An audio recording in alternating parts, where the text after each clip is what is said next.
आणि आता राज्यातील अवकाळी पावसाच्या संदर्भातली अत्यंत महत्त्वाची बातमी। नाशिकच्या मुल्हेर भागामध्ये जोरदार पाऊस झाला।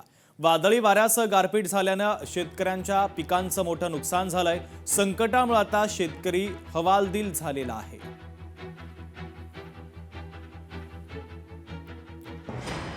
कोल्हापूरमध्ये अवकाळी पावसानं हजेरी लावली। ढगांच्या गडगडाटासह गारांसह पावसानं हजेरी लावली। कसबा बावडा परिसरामध्ये मोठ्या प्रमाणात गारांचा पाऊस झाला। उन्हानं हैराण झालेल्या नागरिकांना दिलासा मिळतोय, मात्र शेती पिकांचं नुकसान झालं।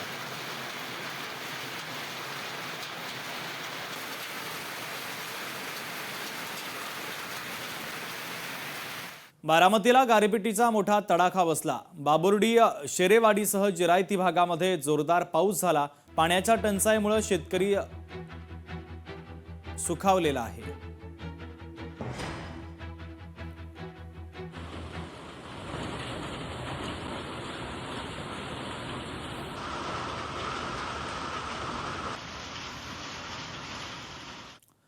फलटणच्या गिरवी धुमाळवाडी परिसरामध्ये गारांचा पाऊस झाला। अचानक आलेल्या पावसानं शेतकऱ्यांची तारांबळ उडाली। पावसामुळे पिकांसह फळबागांचं देखील मोठं नुकसान झालेलं आहे।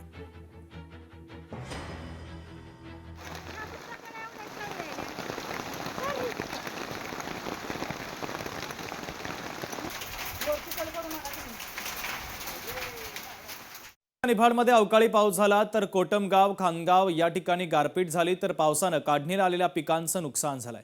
नुकसान भरपाई देण्याची शेतकऱ्यांनी मागणी केली आहे।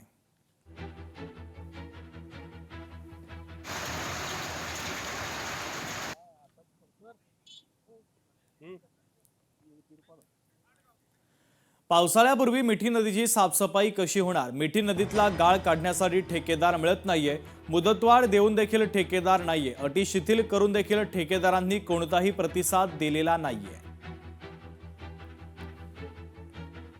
अक्षरशः जे मिठी रिव्हरचं रिटेनिंगचं काम झालं होतं, तिकडे सगळे डेब्रिस पडले होते आणि त्याच्यावर कचरा पण होता आणि गाळ पण होतं। आणि मी साहेबांना सांगितले की साहेब तो क्लीन करून घ्या, कारण की मिठी रिव्हर कुर्ल्याला लागूनच आहे आणि 2005 साली सर्वांनी बघितले आहे की मिठी रिव्हरची ती काय अवस्था होती आणि एक सैलाबसारखं परिस्थिती निर्माण झाली। ते बोलले आम्ही करून देऊ। आणि या टायमाला पण आता 1 मार्चपासून मिठी रिव्हरचं साफसफाईचं काम सुरू व्हायला पाहिजे। आत्तापर्यंत झालेलं नाही, तर मी यांना सांगितले की जर हा व्यवस्थित झाला नाही तर परत मी कमिशनरचे दलांबाहेर आंदोलन बसणार। आज मी स्थायी समितीमध्ये हरकतीचे मुद्दा मांडलेला आहे। मी विचारलो होतो प्रशासनाला की पुढचा तुमचा स्टेप काय असेल, तुम्ही काय करणार याच्यानंतर, जर कोणी कॉन्ट्रॅक्टर नाही येणार तर तुम्ही काय स्वतः तुम्ही साफसफाईचं काम हातात घेणार, काय तुमचं काय स्टेप आहे, मत आहे, तुम्ही सांगा।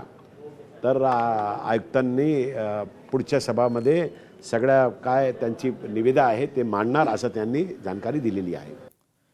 जनतेच्या समस्यांसाठी लढण्याचा संकल्प आहे, काँग्रेसचे जिल्हाध्यक्ष महेंद्र ब्राह्मणवाडे यांनी वक्तव्य केलं। गडचिरोलीच्या काँग्रेसच्या जिल्हाध्यक्षांकडून लोकशाही मराठीचं कौतुक करण्यात आलेलं आहे। लोकशाही मराठीच्या समस्त प्रेक्षक बांधवांना सुद्धा या नवीन वर्षाच्या खूप खूप शुभेच्छा देतो।